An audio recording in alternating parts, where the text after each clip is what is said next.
ঢাকার উত্তরায় বিমান বিধ্বস্তের ঘটনায় জীবন দিয়ে অন্তত ২০ শিক্ষার্থীর প্রাণ রক্ষা করেছেন শিক্ষিকা মাহিরিন চৌধুরী। মৃত্যুর মুখে দাঁড়িয়ে নিজের দায়িত্ব থেকে একচুল না সরা এ শিক্ষিকা এখন দেশের মানুষের চোখে সাহসিকতার প্রতীক। তার আত্মত্যাগে গর্বিত এলাকাবাসী।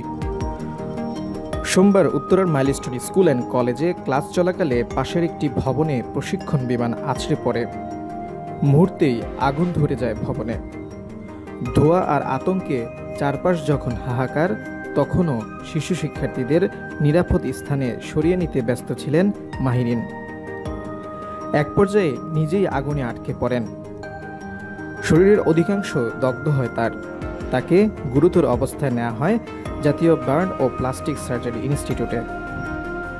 রাত 10:15টার দিকে লাইফ সাপোর্টে থাকা অবস্থায় শেষ নিঃশ্বাস ত্যাগ করেন তিনি। মাহিরিনের গ্রামের বাড়ি নীলফামারীর জলঢাকা উপজেলার বগুলাগাড়ি গ্রামে। সেখানেই জন্ম নেওয়া মাহিরিন ছিলেন স্থানীয় বগুলাগাড়ি স্কুল অ্যান্ড কলেজের নির্বাহী কমিটির সভাপতি।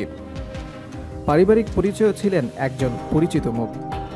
তিনি শহীদ রাষ্ট্রপতি জিয়াউর রহমানের ভাতিজি। তার বাবা মহিতুর রহমান জিয়াউর রহমানের খালাতো ভাই। দাদি রওশনারা চৌধুরী ছিলেন জিয়াউর রহমানের খালা। বাবা মতিউর রহমান চৌধুরী ও মা সাবেরা চৌধুরী দুজনই সমাজসেবায় সম্পৃক্ত ছিলেন। মঙ্গলবার বিকেল 4টায় গ্রামের স্কুল প্রাঙ্গণে জানাজা শেষে বাবা মায়ের কবরের পাশে তাকে দাফন করা হয়। জানাজায় অংশ নেন হাজারো মানুষ। মাহিরিনের স্বামী মনসুর হেলাল সাংবাদিকদের বলেন, শেষ রাতে হাসপাতালে ওর সঙ্গে আমার শেষ দেখা। ও আমার হাত ধরে নিজের বুকের সঙ্গে চেপে ধরেছিল, বলেছিল আমার সঙ্গে আর দেখা হবে না। ভাঙা কণ্ঠে তিনি বলেন, আমি ওকে জিজ্ঞেস করেছিলাম, তুমি তোমার নিজের 2 সন্তান, ওদের কথা একবারও ভাবলে না? সে বলেছিল, ওরাও তো আমার সন্তান, আমি তাদের একা রেখে আসতে পারিনি। মনসুর হেলাল বলেন, আগুন লাগার পর সবাই যখন দৌড়াচ্ছে তখন মাহিরিন বাচ্চাদের বের করে আনছিল।